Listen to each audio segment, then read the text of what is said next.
There are some lies in our science books. Taught it for 15 years. Even though I'm not teaching it anymore, I still like the study. It's so many neat things to learn. We're going to cover some of that tonight. Perception is being managed. We are being steered and guided by a hidden hand. The whole world has been duped by the media that is not real. Smart thinking, possible time traveler, smart thinking. That night, boom, contact memory. And then Alex, if you don't agree, you'll be sent to a re-education camp. Just because I'm old doesn't mean I've lost my touch with the ladies. A lot of people here tonight felt like they lost. You know why?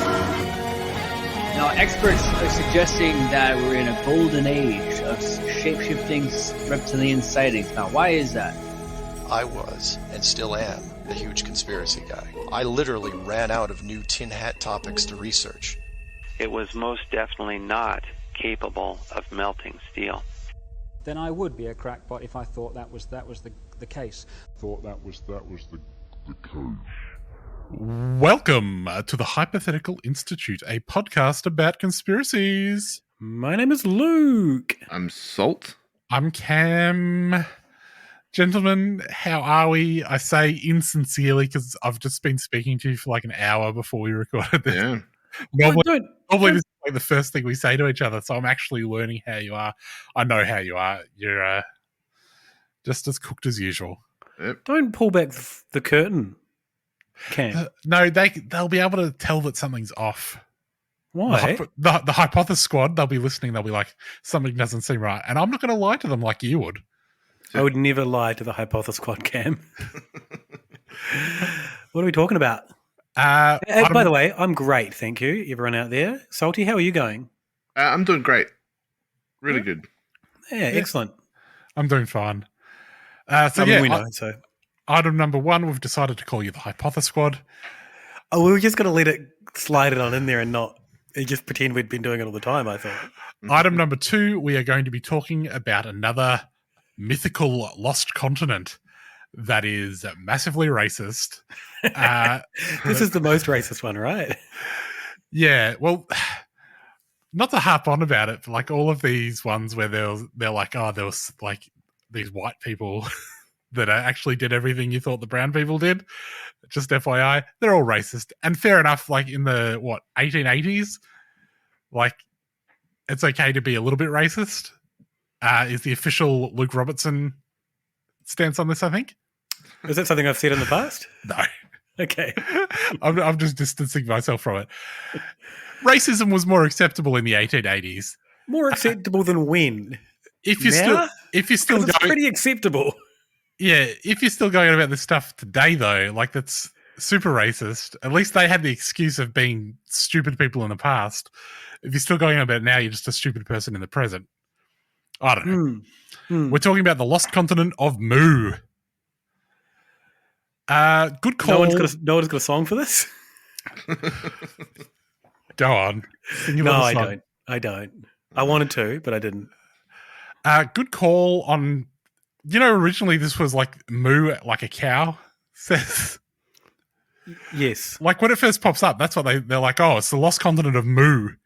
And at some point, someone was like, we need to change this to MU. It sounds more occult and less stupid. Yeah, so that was... so there's like 2 guys that have pushed this, right? Yep. And the first one, Augustus Lee Piangion? Isn't it Plongian? It's Plongian, sorry, excuse me. And he was like, oh, these are all... It's like a Mayan thing, right? And it was in that part of the world, South America and Latin America. And that's where this whole thing was happening. And that was the Mu part, wasn't it? Am I right in that? Yeah, he came up with like this Mu thing. He claimed like the Yucatan civilization was involved in this. He got it from like some misspelling in some other book. That's right. It's Queen Mu and the Egyptian Sphinx was the name of his work, which is about this, and it was Mu M-O-O. But yeah, at some point they said it on the MU, but his thing was like it was just Atlantis. Yeah.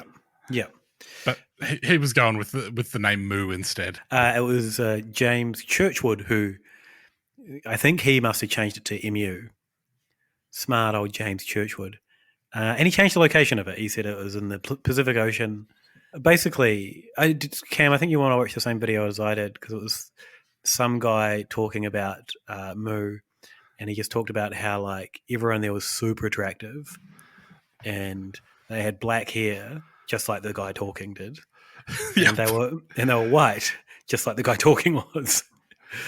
And I think he's called them exceedingly handsome white people with straight black hair. He said some of the people on the continent weren't white, but they weren't any good. They weren't in power. 64 million people, apparently. Yeah. 64 million super attractive white people just mucking around on an island.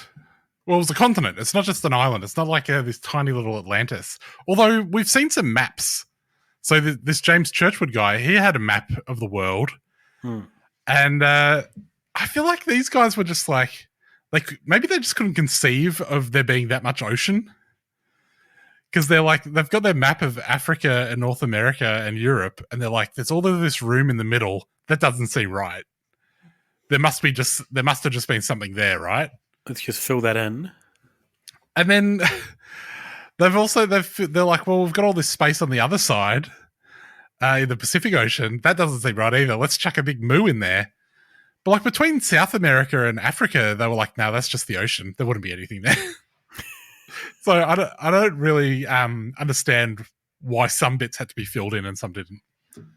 I saw a picture of how Earth looks if you're just looking at the Pacific Ocean from space. Yeah, if you're looking at the Pacific Ocean from space, you can Google this if you like, you basically see nothing. You just see ocean. Like it's that big that it takes up, I don't know, what do you call that? The thing you can see from space, the side. Yeah. The math name for whatever that is. Which, is pretty cool because you never see, you always see it full of planets from space, never just the ocean. Full of land. Land masses. Land, yeah. Thought that was cool. Interesting thing to look at. So, yeah, Churchwood, Egypt, Greece, Central America, India, Burma, and like just any other country felt like Easter Island, they all came from Mu. Like that was the common origin of all of those civilizations. And part of his proof for that is that they have these common symbols that you can find in their artwork. Which are birds. He's like, all of these guys, like, what's going on here? That all of these civilizations have got like pictures of birds. That doesn't seem right, does it? It's like, are you kidding me? If there's one animal species you'd expect everyone to have access to seeing, it's the bloody bird. And birds are, if you're drawing a rudimentary picture of a bird, it's always kind of going to look similar. Like, from a pigeon right up to a great eagle. Yeah. It's going to look pretty similar once you draw it in stick figure style. Yeah. Couple of wings, bit of a body. Yeah. So there was also a theory that it was in the Indian Ocean as well, but it was called something different. It was called Lemuria. Did you come across this one? Anyone? Yeah, so Lemuria, heard that name before. We've talked about because Lemuria comes into the theosophical concepts we've discussed in terms of like the root races. The Lemurians were one of the ones that came before the Aryans. Do you know? Can I just say the root races sounds like a rural Australian event for singles. It happens near Alice Springs every year. I think that this is, as the Theosophical Society has sort of fallen out of favour with the younger generations, and especially in outback Australia. Yeah. You very at the Denny Ute muster, you rarely hear anyone talking about theosophy.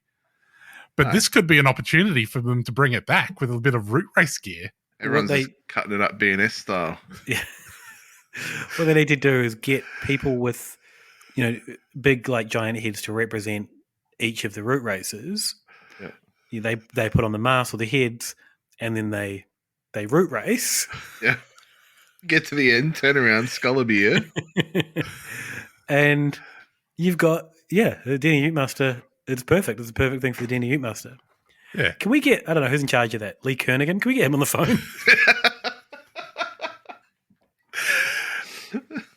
Lee Kernigan, we just want to talk to you about reviving theosophy in rural Australia. We've got an event. The working title is The Root Race. I feel like we've got a little off track. Apologies to our international listeners, because none of that made any sense. Yeah, but don't feel too bad because it barely made sense to Australians. All you need to do is go watch the music video for Cutting Up BNS Style by the Sunny Cowgirls, and it'll all make sense. Tap your toes, enjoy the song. It's a banger. So Lemuria, do you guys know how it was named? Was it named after lemurs? Yeah. So basically, Madagascar has quite a lot of different animals that aren't found in Africa but are found in India. Mm. And I think lemurs are one of them. But Madagascar... As we know from the film Madagascar. Yeah. I wish I knew more about the film Madagascar, but I don't. I know they have that song. I know that it's got some troublesome lemurs in it. Or they're always getting into scrapes. Classic. And the other thing we know about Madagascar, of course, is that if you don't get your bloody virus in there, they'll just shut down their port. Yeah. And you'll never wipe out the world. Just a little shoey. That's a reference. Yeah. What's that game? Pandemic? Yeah, we've made that reference like 4 times in the podcast before. When the COVID was happening, when I saw the news report that COVID had arrived in Madagascar, I was like, oh, that's when I knew we were fucked. You knew that was, right. This is a good one. They finally got a good one. So you can't, so there's no lemurs in Africa despite Madagascar being closer to Africa. It's right there. Yeah. So the theory is that there was this big continent or landmass in between that connected India to Madagascar, and that was Lemuria. Hence the Lemurians, and this might have been Mu, or also that could be Atlantis. So yeah. So all of the weird Nazi occult stuff with Lemuria comes in after that. That was the original thing where he's like, "What's with all these lemurs?" They chuck the Nazi stuff on later. Yeah. Basically, the more we learnt about how things moved and how there's continental drift with all the plates, we worked out what actually happened. Yeah. So his theory was there must have been a landmass there, and he was right, but it wasn't the mythical land of Lemuria. It was Gondwana. Yeah, all the other ones. It was the fact that there had all of these bits had been attached to each other. Yeah. Can't explain the birds though, can you? No. Well, I have to say, I do take issue with him being like, let's call this country Lemuria because of the lemurs. Why?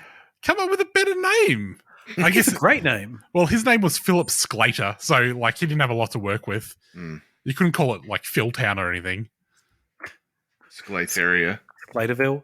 Yeah, none of that works. So I guess that was the best of a bad bunch. Oh, so Churchwood, here's the thing, eventually, besides them spreading out across the world, they went down overnight. He reckons that there was just a series of earthquakes and volcanoes that went off, and the whole thing just went underwater. Yeah, right.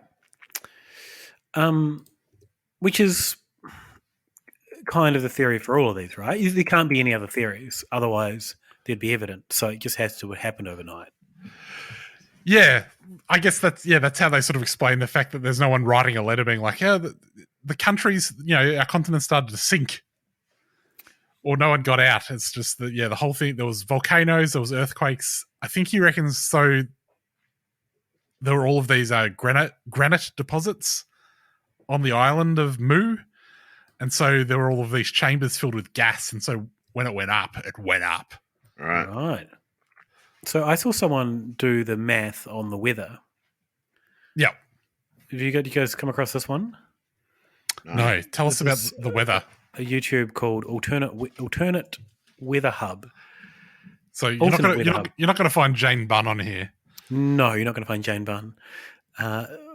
But you see alternate weather hub and you think, oh, this is going to be cooked. They're talking about the lost, the continent of Mu. And they started off by saying the Pacific Ocean is massive. And I'm like, yeah, no shit, Einstein. Haven't you ever looked at it from space? Yeah, good one. Who would even point that out? But then he went down to break down, quite well, if Mu actually existed, what that would do to weather patterns globally. And it was actually fascinating because he talked about, the currents would change, the weather in Australia would change. Obviously, there would be a lot of water displacement, because there would be a giant chunk of land in the middle of this giant ocean. And yeah, I feel like I came away learning something interesting. So for my initial judgment for alternate weather hub is being cooked, turns out people that point out the Pacific Ocean is massive are very smart. There you go. Yep. I did come across one sort of alternate theory about Mu, which came from Max Heindel, the occultist. He was a Rosicrucian. I feel like we talked about the Rosicrucians a long time ago, right? Yeah, they ring a bell. What's their deal? I think at one point in this podcast we were getting into all of the different occult strains, and we must have done a thing on Rosicrucians. It's sort of like Christian occultism. I was looking into it, and I was like, I have forgotten everything I ever learned about Rosicrucianism. I think that was sort of like an alternative to the Illuminati and that sort of thing. It might have been a little bit made up. Like they popped up and they're like, oh, we've got all this history that you didn't know about because we went to another school when we were coming up with how the universe works. Into a Steiner school. I think Steiner was involved as well. Really? Yeah. It's probably a joke that we've made in the past. Anyway. Oh yeah, he was involved. So Max Heindel wrote a book called The Rosicrucian Cosmoconception, which has a lot of information about how the world works. I feel like there's a bit of stuff in there about the different planes of existence, which might be familiar to people who've heard me badly explain how the fifth dimension is supposed to work. Mm-hmm. But according to him, when the Earth's crust was hardening, there was a continent called Mu. As when there was a high heat and dense atmosphere, there were humans on there. They could shapeshift, and they didn't have any eyes. They just had sensitive spots that were affected by the light of the sun. And so they were eyes. Well, no, with your eye, you are taking in visual information and processing it through your cortexes or whatever, whatever your brain does. This is just this is interpreting that information in a different way. It's just photosensitive rather than actually taking in what's there. But people were guided more by their internal perception than by external vision. And apparently their language was just the sounds of nature. So rather than Robbo, for example, you might say something. For example, say something. Like what? Oh, hello boys, it's me, Robbo.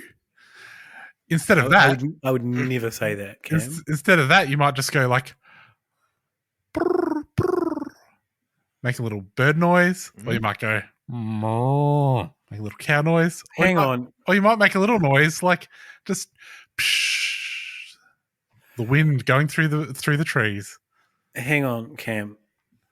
I don't understand what you're trying to explain.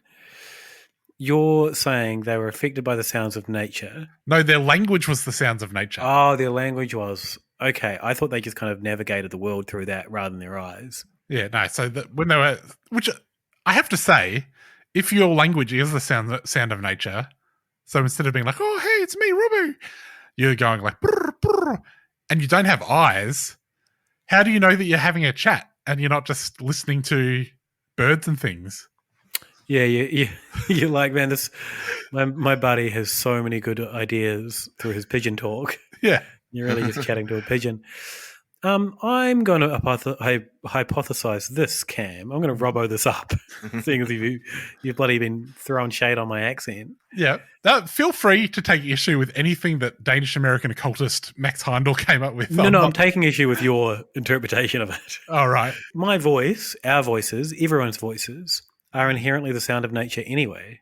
Think about it. It does feel like you're taking issue with Max Heindel rather than me, so that's fine. I'm not that committed to this concept myself. It's not like our voices are a thing we manufactured, right? No. No. Well, I agree with you too, Robbo, so it seems like we're all in agreement. Yeah. So hang on. So they navigated, they talk using the sounds of nature. They could shapeshift?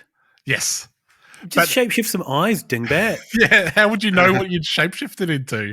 Yeah, it's like, oh, hey, Johnny, I'm saying this as a pigeon or an eagle or a babbling brook or something. Yeah. Hey, Johnny, I've shapeshifted into this like sick dragon.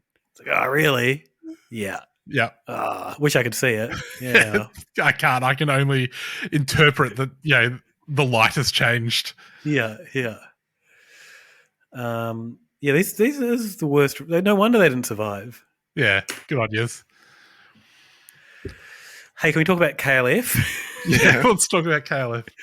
So you know the song "Justified and Ancient" with Tammy Wynette? Yeah. Do you know much about KLF as a band?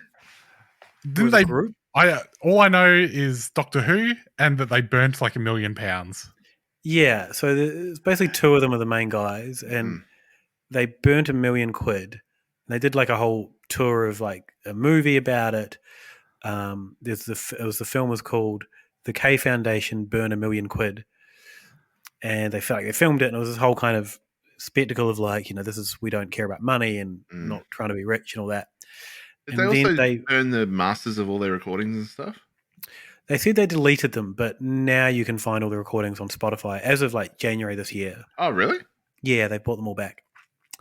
So I don't think I didn't know about that. Got to add them to a playlist. Yeah, I did that when I was researching it. So they did that. They also, which I didn't know about, was a performance at the Brit Awards. Where they shot with the guns? Yeah, it was in the 90s, and they teamed up with Extreme Noise Terror, the like kind of grind crust band, and did like a full-on like speed metal performance. What do you call that? Death metal? It's probably death metal. And then, shot fake AK-47s into the crowd at the end of it. That was like their farewell, right? That was like their last thing they did. Yeah, they were like, I think the loudspeaker was like, the KLF have left the music industry. I feel like you can't do that anymore. No, you wouldn't be able to do that in 2021. Not do that anymore. And it was probably quite wouldn't have jarring. been able to do that since 2001, to be honest, right? Yeah, even then, like even in the 90s, I'm still like, it's a bit dicey. Yeah, it is a little dicey. I was reading a Twitter thread. Oh my god, I was reading a Twitter thread, not a book, just a Twitter thread. Yeah, but if you printed it out, it might be as long as a book. Yeah, it could be a PDF. Get around, dingbats is the first. It's up there with Charles Dickens. Yeah. Listen up, dipshits. No, I was reading this Twitter thread. It was someone talking about, what happened to popular music or what happened to the rock scene. And they had this theory that, in the 90s when they changed up the laws around how many radio stations any one company could own, like Clear Channel bought up all of the rock stations in America. And so it was just one guy picking what was on the radio. Right. And so you went from this situation in the early 90s where like the rock scene was a little crazy and felt pretty loose, you might say, which is the sort of environment in which a KLF could be a thing, to being like this super bland, generic situation that we see from the late 90s on. It's probably entertainment in general, right? Like small regional radio stations are going to play their small regional bands. Yeah. Because that's what's around them. And like, TV stations and cable TV, people are, you can only have access to what's around you. And then suddenly when you get access to Adele and her bloody satin earrings, that's all you hear. Yeah, well, it was like less that suddenly you were. It wasn't that Clear Channel was like democratizing things and giving people access to this stuff. It's just that it went from your local station played local music to your local station plays what some guy in like Atlanta or wherever decides the whole country should be listening to. Yeah. In saying that though, rock and roll certainly still exists. Yeah, but that is it. That is one sense in which KLF probably couldn't do stuff today, but also you can't do a mock shooting in your concert anymore. Although you can have a brass cover band and just piss on a dude's face. So who's to say? Yeah, so this cover band, I know a little about this. And for people that aren't familiar, basically there's footage going around of this band, the lead singer. Is the band's name Brass Against? Yeah. Like Rise Against, but they're brass. And who are they opening for? They were opening for someone legitimate, right? Yeah, I think that. I don't want to delegitimize brass metal cover bands. So I think they're like a ska. They do ska versions of like metal and popular songs or something. They do brass versions of them. Yeah.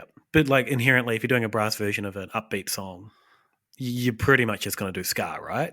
Yeah. You're going to get into that 1-3 rhythm. I don't know. Yeah. I'm just doing that one song. Anyway, this lady peed on it, like the singer. She got a guy from the crowd and peed on him. He got up on stage, but then he clearly wanted to be peed on. There was a lot. Did you see the video? Yeah, there was a lot of piss. I don't feel like it was talked enough how much piss there was. That was the comments that I was seeing. So we might be in different corners of the internet. Yeah, everyone was just like, deal with it. Like, it's rock and roll. And I'm like, are we glossing over this? I'm trying to find it. I had to say that there was a lot of this discourse around this where people were like, because they apologized, which was stupid. And the other band were like, the rest of the band were like, it's not something we'd normally do. Yeah, this isn't us. And she eventually apologized too, but it's like, in the moment of singing a Rage Against the Machine song, how did they come to this agreement that, because the guy was clearly wanted to be pissed on, but how did they establish that? Because I didn't see that happening. Unless maybe he was like, can you piss on me? But then I feel like if someone came up on stage when I was performing and was like, can you piss on me? I'd be like, no. Like, you'd be like, no, I went before the show. I don't have a bladder full of an enormous amount of pee.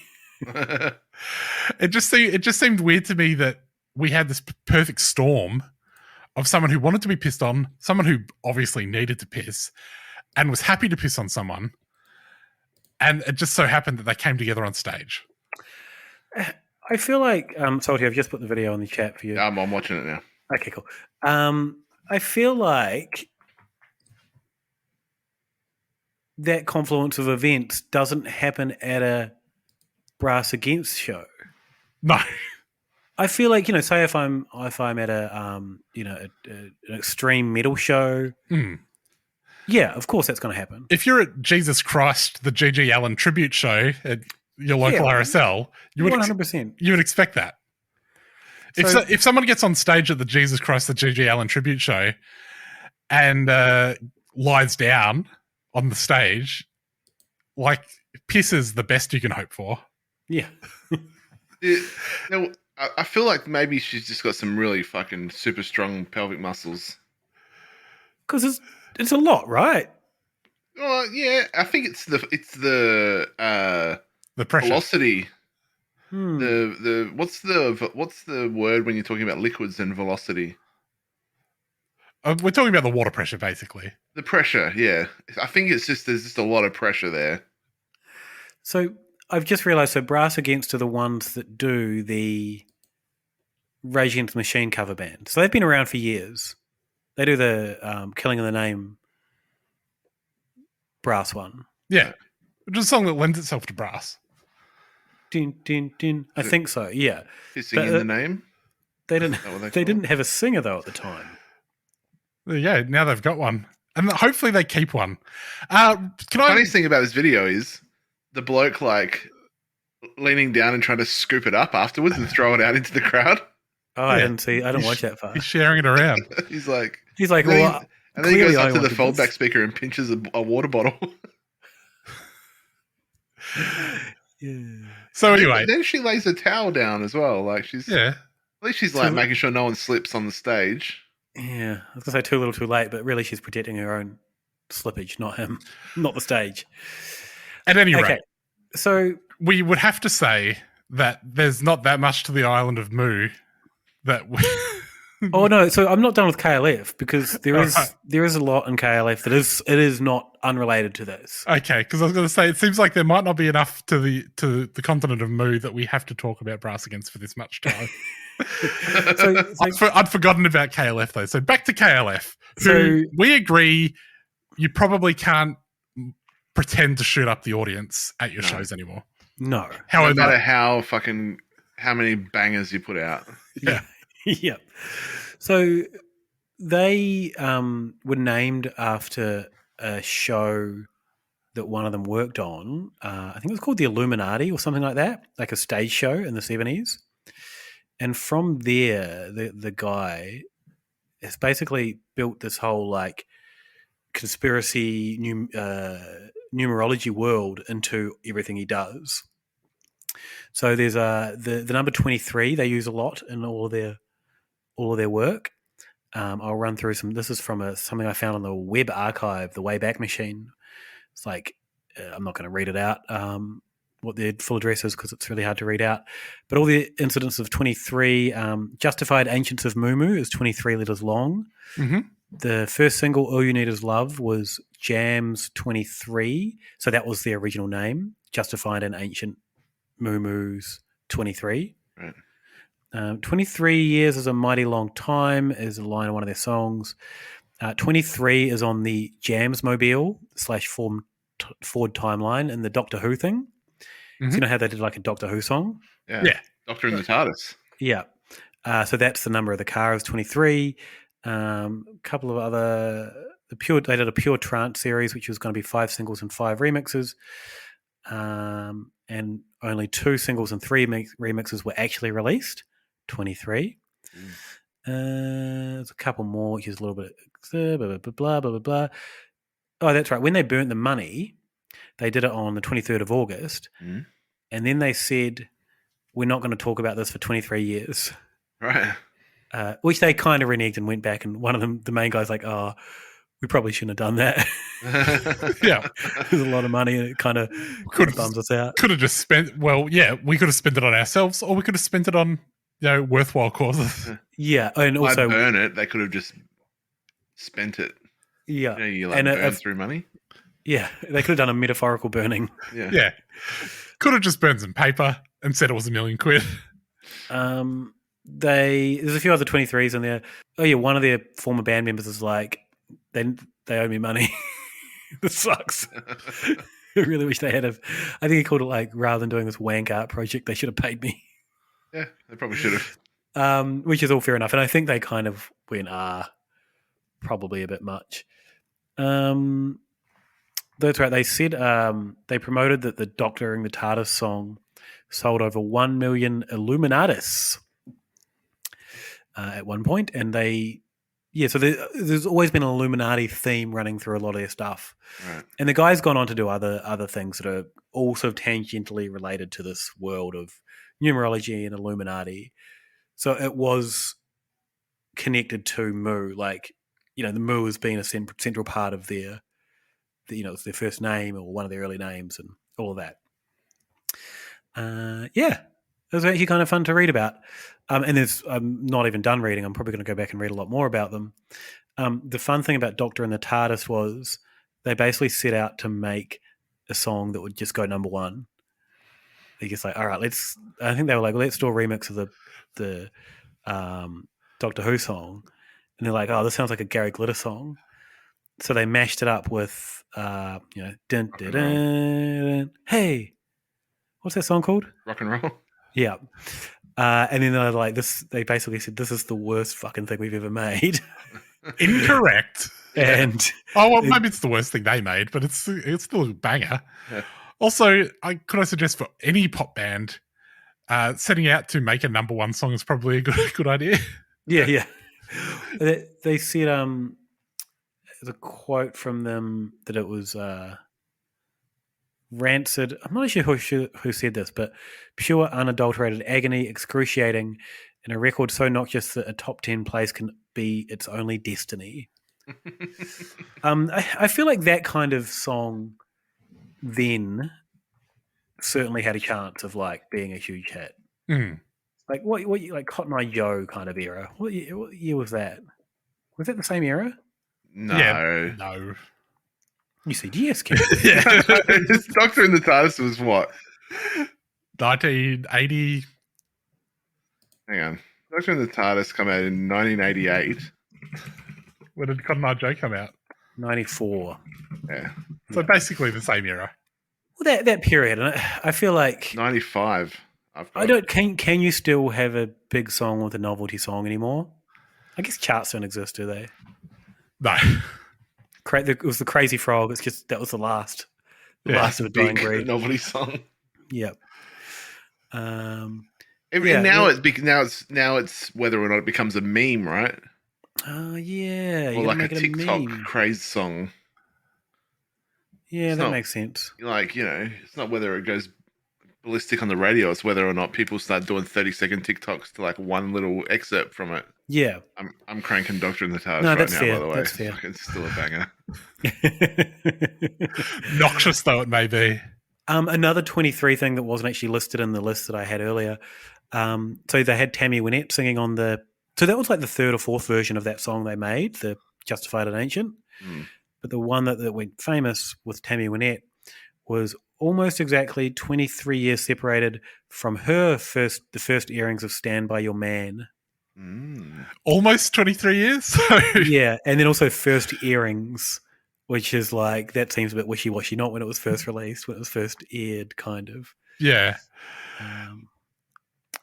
But yeah, I tried to try and find out why they teamed up with her, but it wasn't really clear. Who knows? The result was awesome. Yeah. What was the point of all this again? There were so many 23s that I forgot. The KLF and Justified and the Ancient from Moo Land is related to this topic. Oh, right. And we managed to stretch it out to almost 40 minutes. Good show. Well, that is all we've got on the ancient continent of Moo, another racist continent. The great thing about the ancient continent of Moo is that it's racist in the sense that it's saying, oh, it must have been white people doing all of this stuff that brown people did, but also from what we've been told, they were just a bunch of like white dudes on this island, and it seems like that if there were non-white people, they weren't having a great time with it. So it's a racist continent just in and of itself. Yeah, right. So you're saying I'm saying that the lost continent of Moo get cancelled. Holy shit! This is the most. We found the mother lode of racism and continents. I'm calling it. There you go. And Augustus Lee Plongian. What do you get a proper name?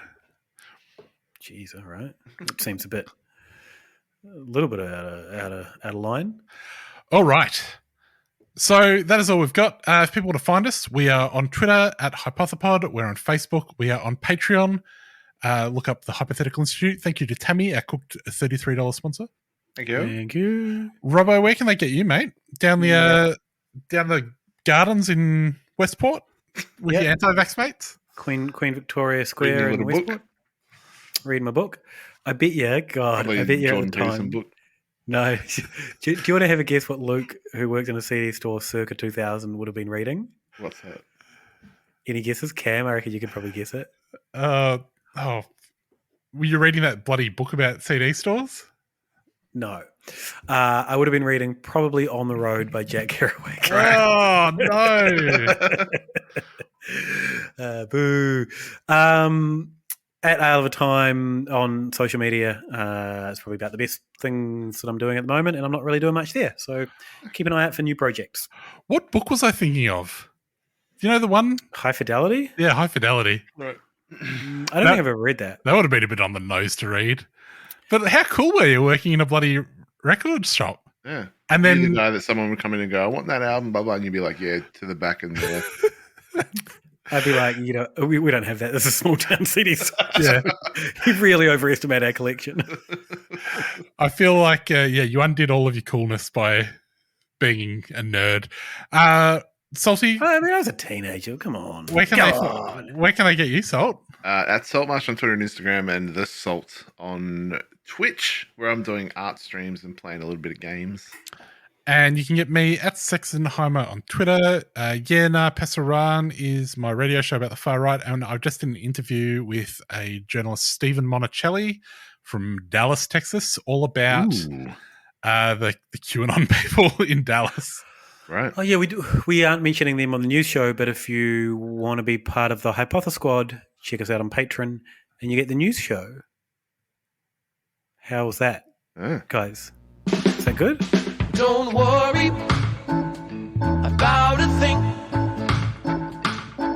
except if all our world leaders are alien reptilians. I said don't worry about a thing, except maybe the fluoride in our water supply contains mind-altering drugs. Don't worry about a thing, except whether or not Port Arthur was a false flag operation in which to disarm Australia. I said don't worry about a thing. I accept you definitely hear John Lennon say I buried Paul at the end of Strawberry Fields Forever. Ooh, don't worry about a thing, except not only did Bush do 9/11, but he also keeps the planes out in Area 51, which